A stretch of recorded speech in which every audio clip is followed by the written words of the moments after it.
Did you know that France's very survival once hung on a secretive group of unsung heroes? Yes, you heard that right. A secret order that shaped the fate of an entire nation. Welcome back to Historical Hidden Gems, where today we'll uncover the astonishing story of the secret order that saved France. Buckle up, because this is a story like no other. Picture this: France, year 1814. Napoleon Bonaparte has been dethroned, and the nation is a shattered shell of its once grand empire. The country lies in ruins, riddled with debt, and drained of resources after decades of war. Foreign invaders are at France's doorstep, ready to carve up the weakened nation like a pie. Chaos reigns. But then, seemingly from the shadows, comes an unlikely group of saviors. Not a massive army, not influential statesmen, but a clandestine organization known as the Société Clarté, a name few historians even recognize today. The Société Clarté, translated as the Society of Clarity, was composed of intellectuals, merchants, and even some military officers who banded together behind closed doors. But get this, they operated not with brute force, but with strategy, subterfuge, and social maneuvering. Their mission? To preserve France's sovereignty without spilling a drop of blood. How they accomplished it is nothing short of unbelievable. Are you ready for the intricate tale to unfold? Let's start with a man named Jean-Baptiste Faradeau, a quiet academic largely recognized for his work as a professor of linguistics in Paris. But Faradeau was far more than he appeared. He was the founder of the Société Clarté, a man who believed that clandestine communication and sharp diplomacy could achieve what armies could not. He saw no need for swords and bullets when the same could be accomplished with secret letters to the right people. He recruited members through personal connections, ensuring utmost loyalty. These weren't just anyone off the street. The members were calculated selections of society's brightest minds and most courageous patriots. Faradeau knew that France's external enemies were emboldened by the country's internal squabbles. By 1814, its political scene was a powder keg, filled with factions fighting for dominance, threatening even to tear the country apart. Step one of the Société Clarté's plan was stabilizing the internal politics of France. The society began by infiltrating local councils and marketplaces to gather vital intel. Members, who were everywhere yet fully anonymous, would anonymously guide key council debates and decision-making processes. Slowly but surely, they began dissolving the political quarrels that paralyzed the country. Simultaneously, the Société Clarté turned its eyes outward. France's enemies, mainly Prussia, Austria, and Britain, were planning to split French territory amongst themselves. The society employed messengers to secretly open channels of communication between France's remaining leaders and their adversaries. But calling them messengers is a colossal understatement. These individuals were spies, cryptographers, and master forgers, capable of rewriting whole narratives through cleverly altered documents and covert deals.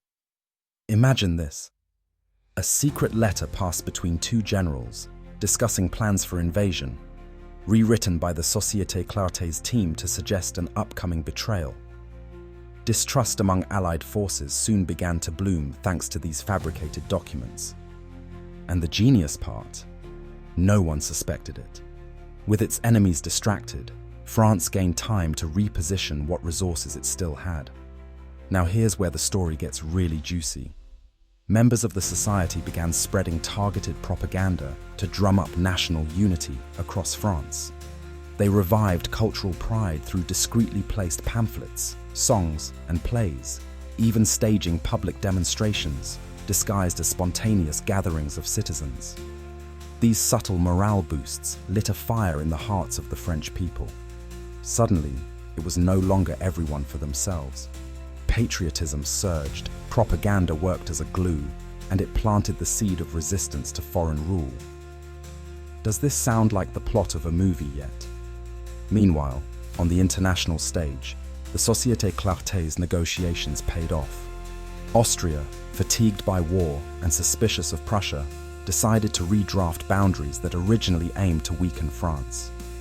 Britain, perennially wary of any dominant land power on continental Europe, shifted its support subtly in favor of maintaining a fragile, unified France as a buffer against ambitious Prussia. In short, the Société Clarté sowed seeds of discord between France's enemies, playing them against each other like finely tuned violin strings. What truly sets this story apart, however, isn't just their covert operations, but their foresight. The Société Clarté wasn't only trying to patch holes in the ship while sinking, they were insistent on long-term reforms. Faradeau and his peers urged for an educational overhaul and socio-economic stability. While their methods for handling external threats were cunning and devious, they believed internal progress required transparency and equitable reform. Did France fully listen? Not entirely. Nonetheless, the groundwork laid by Clarté ensured that any ruler would face enormous resistance to decisions risking societal collapse. Fast forward just a few years, and the Treaty of Paris in 1815 allowed France to retain much of its natural territory while remaining a viable European power. The Société Clarté's covert diplomacy prevented its utter disintegration, though Napoleon's infamous 100 Days' return muddied the waters briefly after. The organization's peaceful intervention ultimately set the stage for France's recovery as the 19th century progressed. Sadly, like many great contributors to history, the Société Clarté faded into obscurity. Their anonymity, once their greatest advantage, meant that most of them would never be celebrated or known for their work.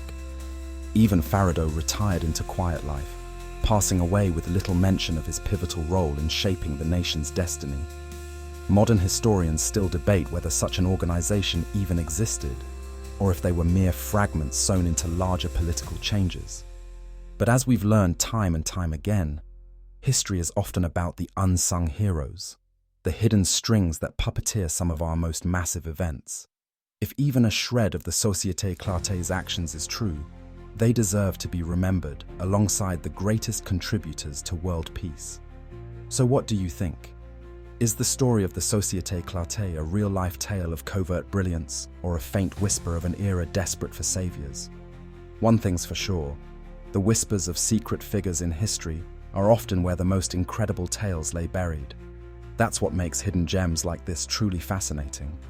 Thanks for joining me on this journey and, as always, stay curious.